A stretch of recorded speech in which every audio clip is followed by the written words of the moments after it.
give our band a hand.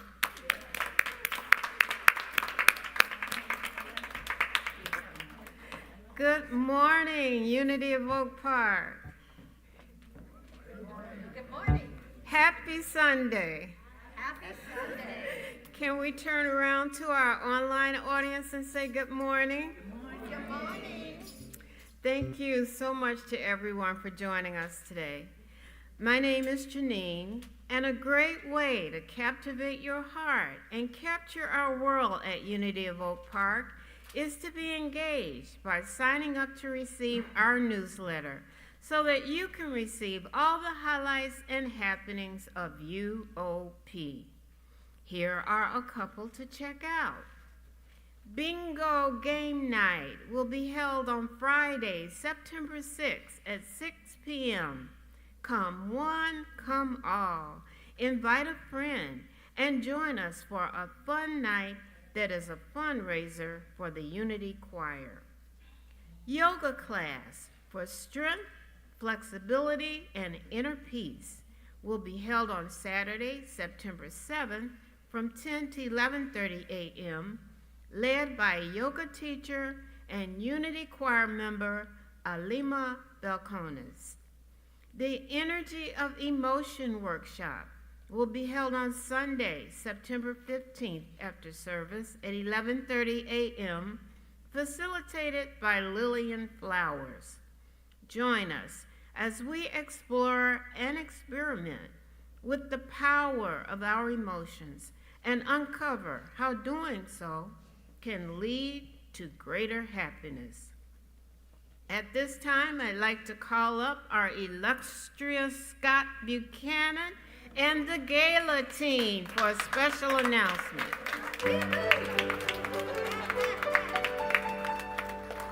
Good morning, everybody. Happy Sunday. Yes, can my team come? Come on, Paul, Reverend Lucy. Welcome. I just want to give a special announcement. My co-chair, who was in my pocket because she couldn't be here, Michelle Schmall. Hi, Michelle. I'm sorry I lost you somewhere. I just went running around. She gave me a beautiful face to put in my pocket because she is really, I just think we need to take a minute and give her a hand because let me tell you, to put this gala on, she is an amazing human being that really helps to organize us, and obviously she didn't do too well because I lost her somewhere in my travels this morning, but she was right here. Anyhow, I just want to, on your chairs as an invitation to our gala, which is on Saturday, October 5th, at the 19th Century Club in Oak Park.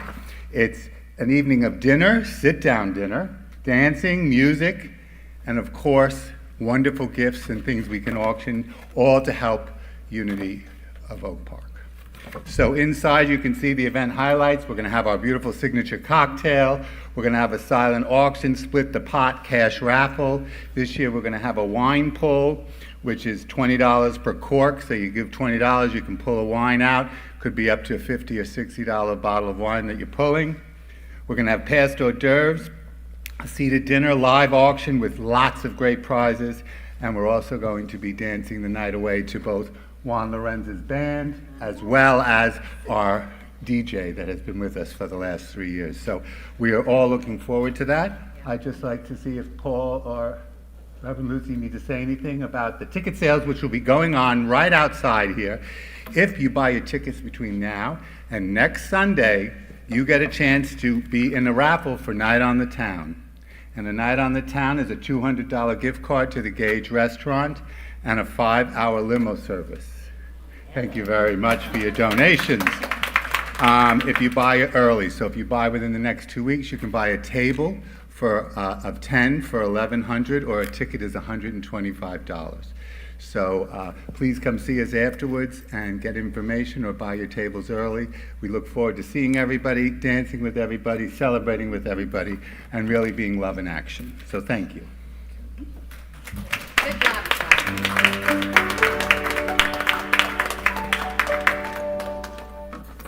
Thank you, thank you, thank you to our gala team for all their hard work. Please join us after service for coffee in the solarium. It's a great place to connect with our community members who can tell you more about these amazing happenings. If this is your first time here, we have a special welcome package for you in the solarium. And now, please stand as we join our choir and sing Come On In.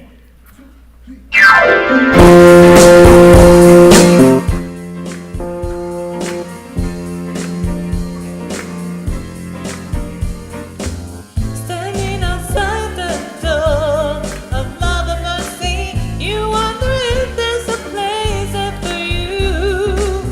You know there's peace inside, but still you're searching for someone who understands the pain you've been through. With the doors unlocked, the lights are on. What are you waiting for? Come on in, welcome home. You are loved, you belong here now. No matter what you've been, come on in.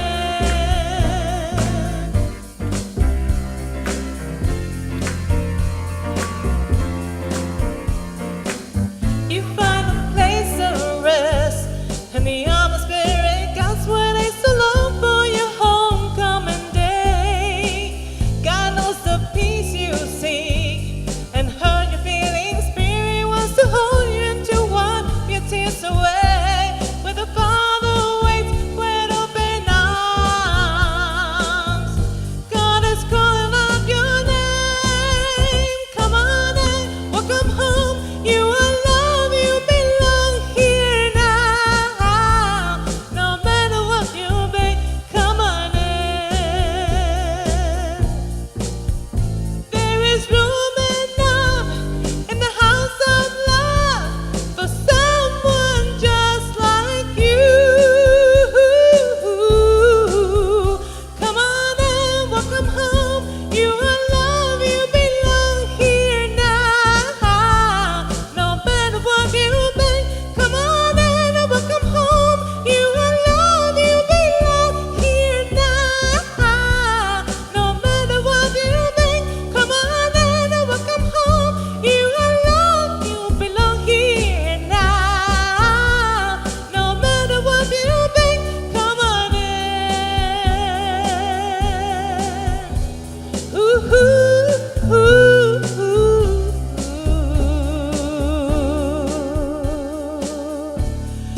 Come on in.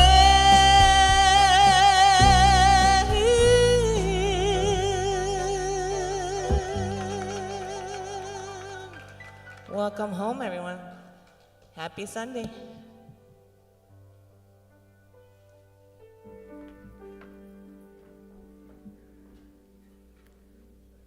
All right, thank you to the Unity Choir, to Sam and Juan Lorenz, and of course our guest musical artist Sylvia Pena. Thank you for that warm welcome. My name is Lindsay Ambrose, and I'm so grateful to be here with all of you this morning. A special thank you and blessing to Rev Ev for inviting me to share this space. Let us just now center in this space as we take a nice big deep breath in. We can just allow ourselves to be here now, releasing the morning, whatever it took to get us in the door, maybe some hurriedness, whatever we're feeling in our body, we allow, we open, and we just allow ourselves to breathe into this space now, right where we are.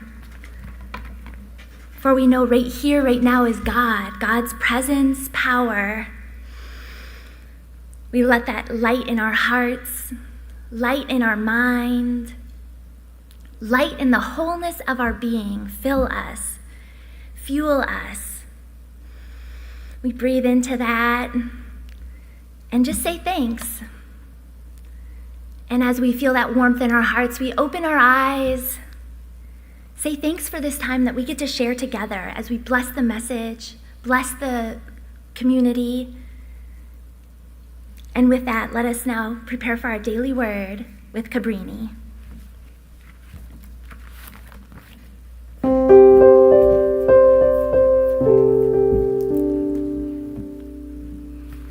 Good morning. Happy Sunday. The daily word for this Sunday, August 25th, 2024, is joy. It comes from the daily word first read on July 16th, 1975. And the prayer thought, my joy is full. What do we know about joy? We know the definition of the word, happiness, bliss, delight. We know that it is said to be an emotion evoked by the acquisition of or the expectation of good. We know that joy is of the spirit as well as of the mind and emotions. A deep joy can be experienced in the quiet of prayer. A great joy can be experienced in a song and in the spoken word. Our whole being can dance with joy. A smile speaks of joy. Strangers can share joy even when their language is not understood. Joy is limited to no age group. The infant, the youth, the mature share joy. Joy does not ask how much money or property or prestige you have. We know that joy is important to our spiritual well-being and that we need to give expression to joy. Jesus knew how very important joy is to the spiritual unfoldment, for he said, "These things I have spoken to you, that my joy may be in you and that your joy may be full." We only need to refresh our minds and hearts and his teachings to find that our joy is full. From John 15, verse 11, that your joy may be full. The daily word for today, joy.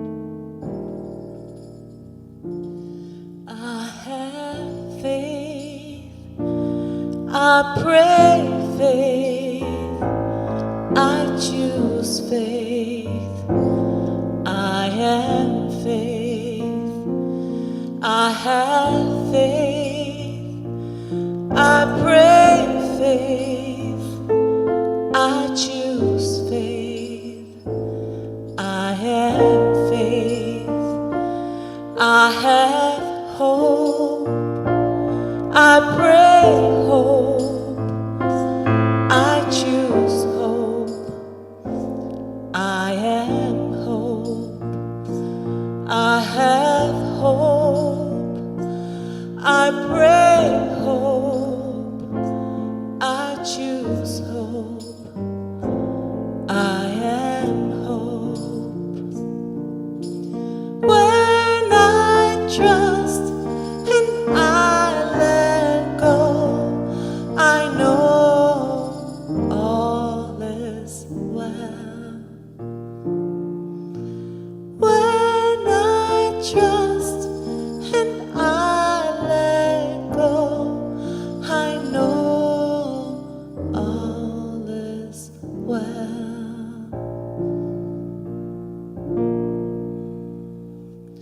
I have love, I pray love, I choose love, I am love, I have love, I pray love, I choose love, I am love. You are love, we are love, all God's children's are love. You are love, we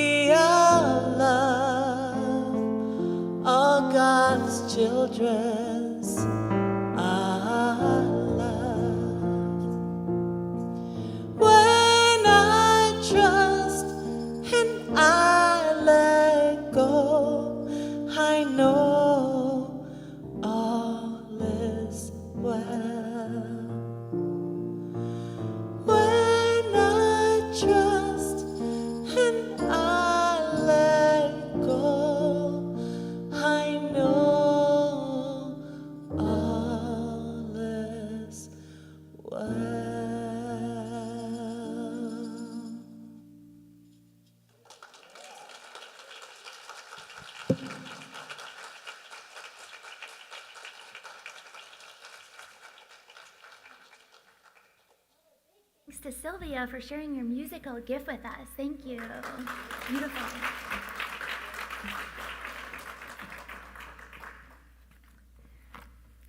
So today we talk about the power of will. There is joy in this. There is. When Rev Ev first asked me to talk about the power of will, what came to me was teacher conferences. I'm not sure exactly why. It could be the kids returning to school. That's in the air. Thank you, teachers. When in Lucy's conferences, it often starts with, Lucy is strong-willed. Then there's that but. Lucy is a natural leader, but, and I know where she's getting at. Lucy has a way, and she's strong in it. She is a natural leader. It's another word of saying she does like her own way. I think her brother and sister would say, she's a little bossy. You know, and I'm definitely not trying to put down my daughter. I am amazed by it, right? That self-confidence and believing in herself. I'm amazed because I think at my age, the teachers at my conferences, they were looking and they're like, wait a second. Is Lindsay in this class? She is agreeable. She's quiet. And again, my kids might say, she's a pushover. But we all change, right? At home now, I don't think anyone in my family, including my husband who's not here, would call me a pushover. It's either my way or the highway. Right? Yes. I mean, we've learned to compromise. He admits I'm wrong, and I agree. I agree with that. No, in all seriousness, in all of those expressions, is God still there? Sometimes we ask that. Is God in our expression when we are expressing our highest and best? We feel God, right? And when we're being kind, when we're being joyful and loving, we feel God. But what about in those expressions that are not our highest and best? It's hard to feel God in those expressions. But today we look at the power of will, and it leads us to our first principle in unity, which is that God is everywhere. God is everywhere. And we also know that God is love. So love is everywhere. That's the principle, not changing, right? That's what principle is. So even in those poor expressions, is God there? I don't know. We have to ask ourselves that, right? Is God there? What do you all think? Yes, it's our principle, right? Charles Fillmore says it so well. I think I have a quote on it because I just love this quote. He says, pronounce every experience as good and of God. And by that mental attitude, you call forth only the good. What seemed error will disappear, and only the good will remain. This is the law, and no one can break it. I think there's a slide for it too. Pronounce every experience as good and of God. So let's sit with that, right? How different would our interactions be when the underlying energy, it could be one more, maybe the next one. I think it's on there. There it is. It's always good to see it too, right? See it, hear it. So how different would our interactions be with that? That is our underlying energy, right? That God is everywhere. God is right here, right now. Even in that traffic jam when I'm running late, there. Even when I'm at work and it's piling on, and hey, I was supposed to get off early, you know? God is there too. Or even when we're betrayed, right? Those are hard times to feel God's presence. I know you're thinking, okay, but then why do bad things happen, right? Why? But what if we ask a different question? What if we look at it differently? Instead of why do bad things happen, did good come from it? Was there good in it? So I'm the middle child. My parents are both from the Chicagoland area. My dad, an Irish Catholic family, one of 8. My mom, kind of more German back family, 4 kids, very precise order. So when my parents decided to move to Colorado when they were just married, this was surprising to the families. What? You're leaving Chicago, the Midwest? All we know here, right? Most of my dad's brothers and friends, they stayed in the neighborhood, married someone from the neighborhood. They didn't leave. So for my parents to say, we're going to go live in Colorado, they felt the call of the mountains and they went. So my brother, sister, and I were all born there. So when they were expecting my older brother, my brother, he came into the world, and they had to call back home to share the news that we had a boy, but they also had to share that he was born without an arm. It's just how he was born, right? You know, at that time there wasn't as many ultrasounds. You know, they didn't have as much information what was going on inside as we do now. So he was born without an arm, and that was hard for them at first, right? You know, a lot of emotions maybe, like what is he gonna miss out on, you know, with this challenge, this setback? They probably questioned why, you know, why God? You know, why did this have to happen?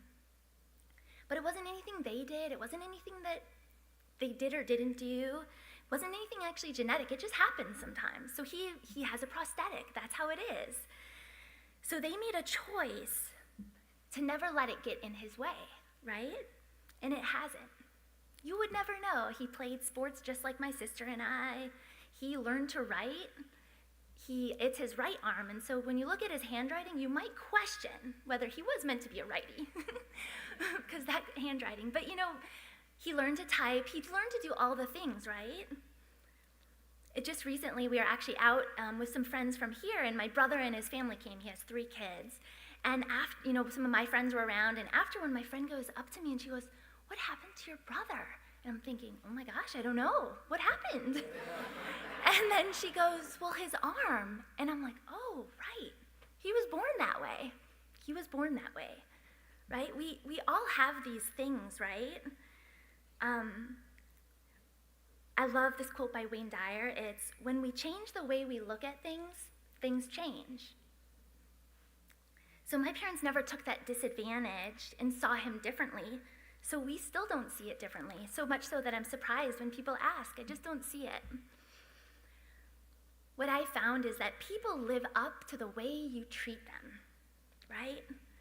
How you look at them, how you regard them, people live up to it. It's true for myself, in my family, in my marriage, though I learned that the hard way. But that's a story for another day. It's hard sometimes to see the best in others, especially the ones we're with all the time. But anyway, people live up to how you treat them, and I believe life lives up to how you treat it, right? How you look at it. Have you ever heard the story of the Taoist farmer? It goes a little something like this. One day, a farmer's horse ran away. The neighbors heard the news, and they run over. They say, "Oh my gosh, bad luck." His response was, "Maybe, maybe not." The next morning, that horse comes back, and he brings another wild horse with him, and so now they have 2 horses. The neighbors come back, "Wow, great!" And his response is, I guess the question is, "How is that?" And he says, "Maybe, maybe not. Was it good luck, bad luck? Maybe, maybe not." The next day, his son tries to ride that horse. He gets taken right off of it and breaks his leg. The neighbors come back over, "Oh, bad luck." His response, "Maybe, maybe not." And then that following day, the military officials come by. They're beginning to draft the young men to go serve in the army. But he can't go. He has a leg that doesn't, bum leg. The neighbors congratulate the farmer. He stays. And of course, his response, "Maybe, maybe not." So setbacks happen in life, right? Setbacks happen. But we get to choose the way we look at those setbacks. Is it bad? Maybe, maybe not. Or that question we talked about earlier, is there some good in it? Maybe, maybe not.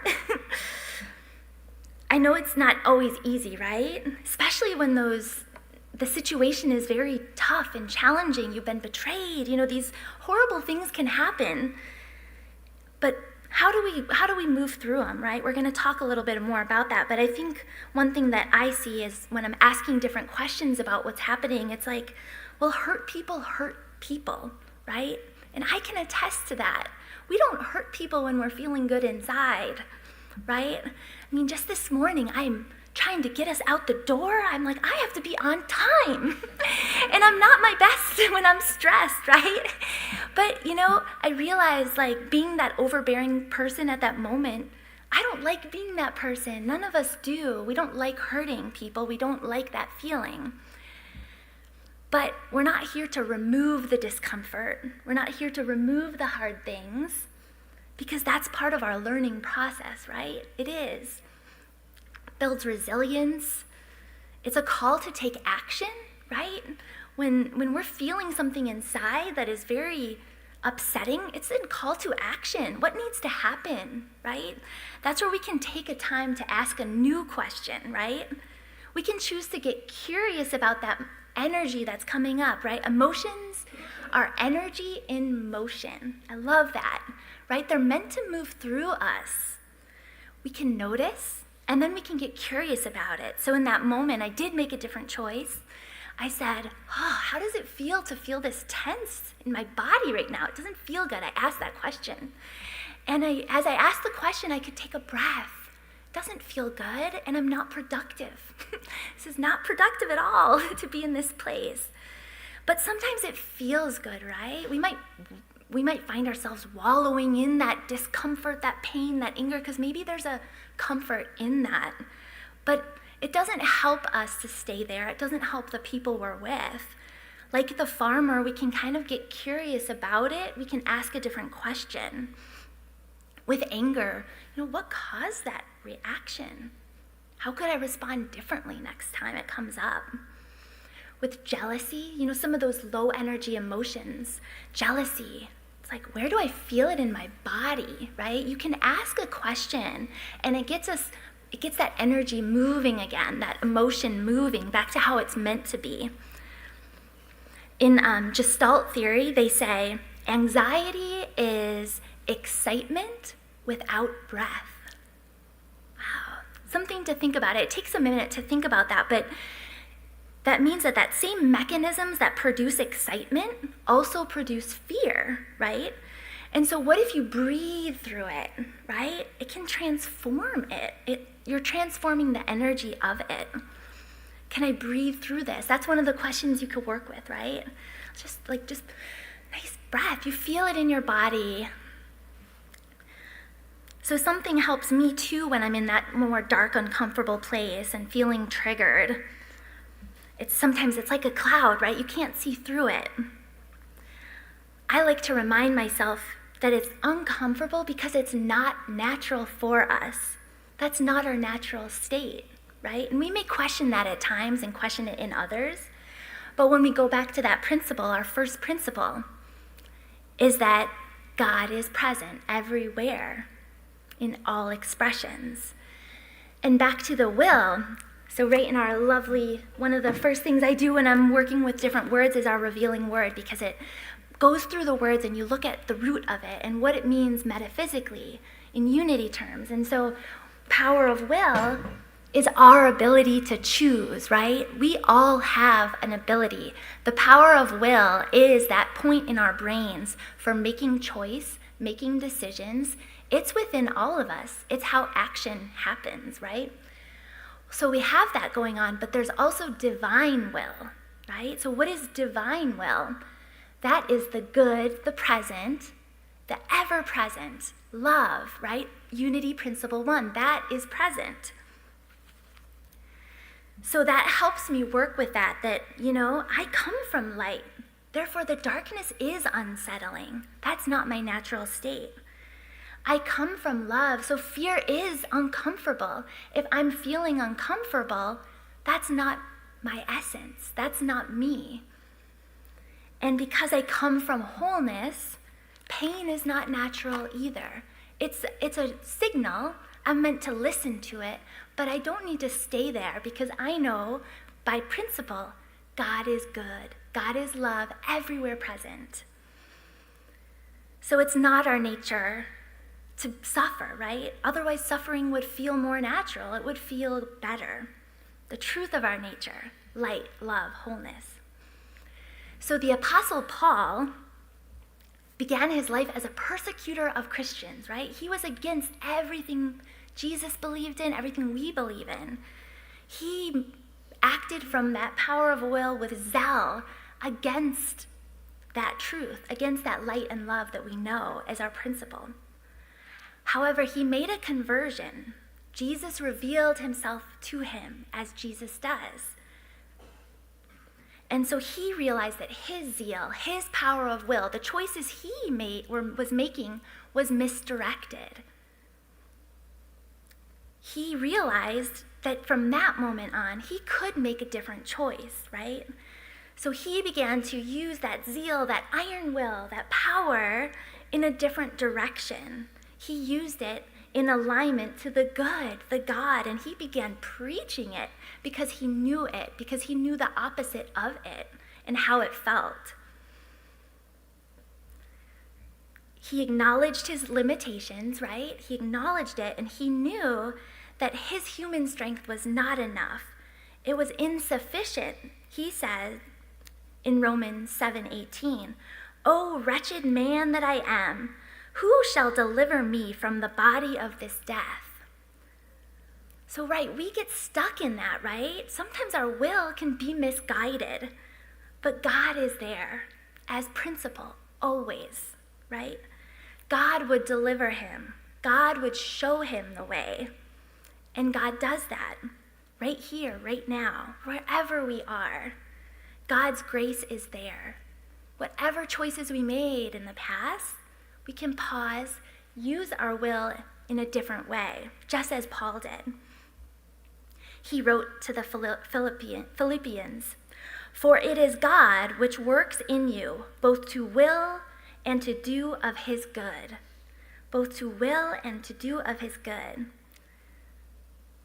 So we have that choice, and the divine will is there guiding us. So we can just sit with that for a moment. It feels there's a comfort in that, right? Knowing that there's grace, knowing there's a different choice, and returning to that love, that presence, that power, ever present. So the next time you experience that setback, right? It could be a new one. It could happen just after you leave these doors, or maybe even in this space, right? It's possible. Or maybe something you're working with for a while, right? Some of those old stories keep coming up, keep setting us back. We all have them. Look at it differently. Question it, right? Use your power of will to see it from that perspective of divine will, to see the good, the God in it, right here, right now, right? When we change the way we look at things, the things we look at change. As Paul the Apostle shared, God's grace is always present, and each of us is forgiven right here and right now. We hear that in the Bible all throughout, but we have to let it in. That's the power of will. That's our choice, to let it in. I think what we have to remember as humans too is that it's little shifts, right?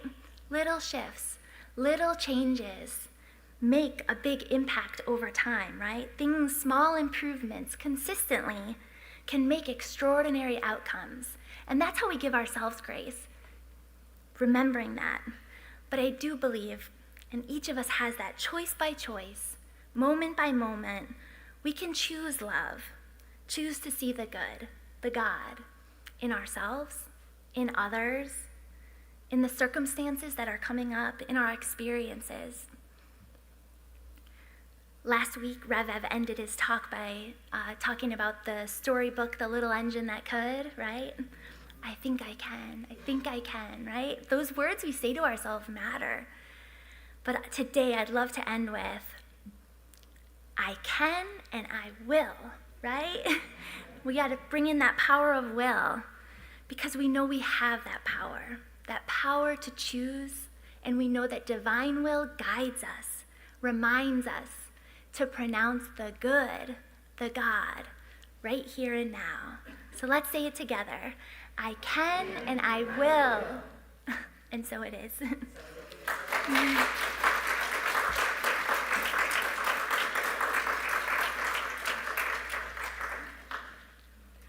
So I welcome everyone to join in meditation. This is a guided meditation to take time to just simmer, to let go. So I invite you to find a comfortable position. Maybe rest your hands in your lap. Close your eyes. Or just soften your gaze. And let's just begin with 2 big, deep breaths together. Breathing in deeply and releasing out. Another big, deep breath in and releasing out. It's our time to just check in, to notice. Thoughts will come and go. We allow them to be without push or pull. Notice any sensations we feel in our body as we bring our attention to the top of our head. Just notice, check in with our body as we scan all the way from the top of our head, softening our eyes, resting our jaw, letting our shoulders relax, allowing ourselves to simply be.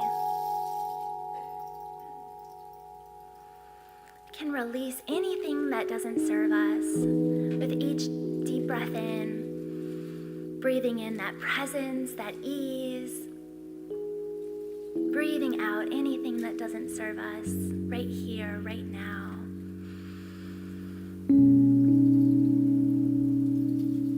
As we enter into the stillness, we can let those words bring ease. There is no discord in my being.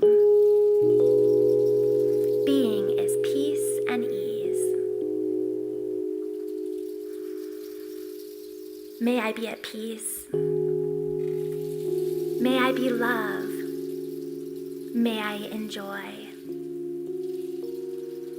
May I be at peace. May I be love. May I enjoy.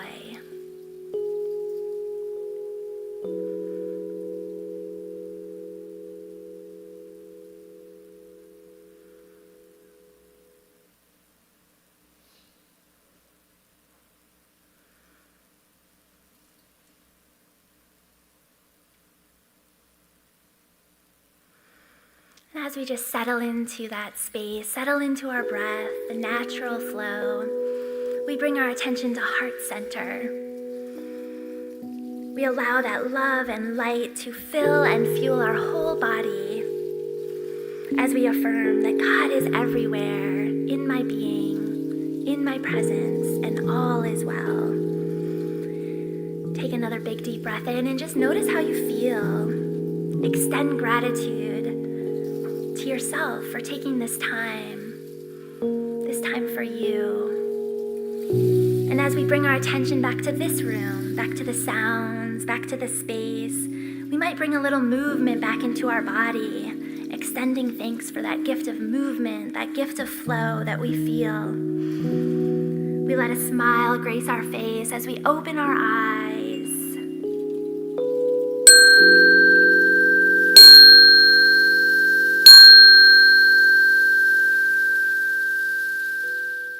For we know in this stillness we return to that light and that love, knowing and affirming that God is everywhere. And with that, let us now prepare for our offertory.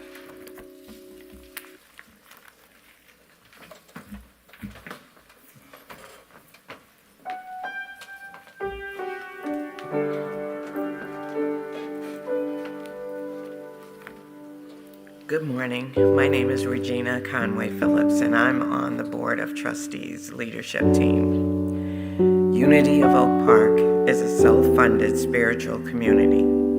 Your offerings help us continue to make a difference so that we can come together for services and events, pay for the operations of the church and our Sunday team.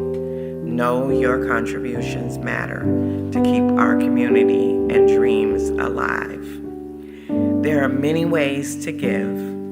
You can use the Support Unity button on our website, text a donation to 708-980-0073 from your phone, or place a check or cash in the baskets or at the door, and of course, mail a check to our office.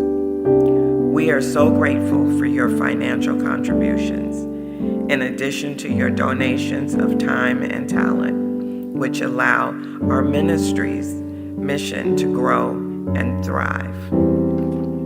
As our founder, Myrtle Fillmore, says, because this is given in love, it is blessed to the giver, blessed to the receiver, blessed to the cause. Now let us invite our prayer chaplains forward as we prepare our offerings.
Please remember our chaplains are here and available to pray with you and support you before and after services. And please join them every Monday on Zoom for prayer and meditation. Details are on our website. Let us affirm our offertory prayer together as we bless all of the prayers in our hearts, the service we give to make our community operate, and the financial offerings we contribute that make our community thrive. Divine love, expressing as me, blesses and multiplies all that I have, all that I give, and all that I receive, and all that I am. So it is. Amen.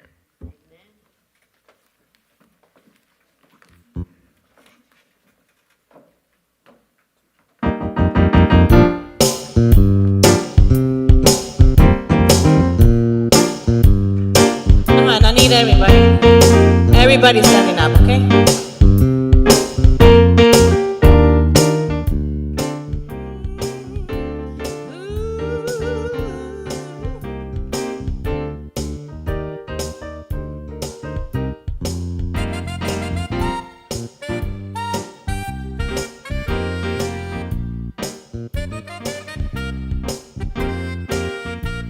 Will be an everlasting love.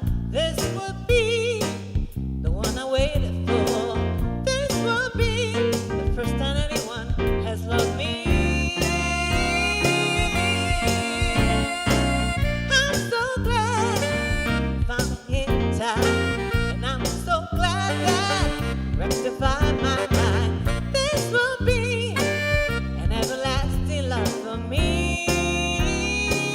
Oh, oh, loving you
everybody standing and enjoying. Thank you so much for having me.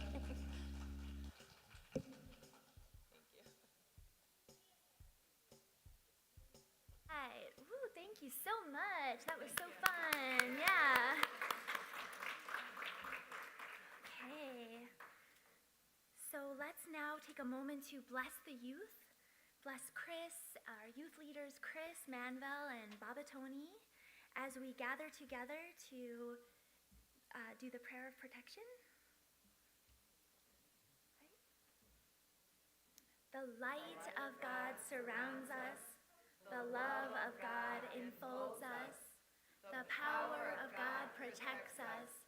And the presence of God watches over us. Wherever we are, God is. And all is well. All right.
It might seem crazy what I'm about to say. Sunshine, she's here. You can take a breath.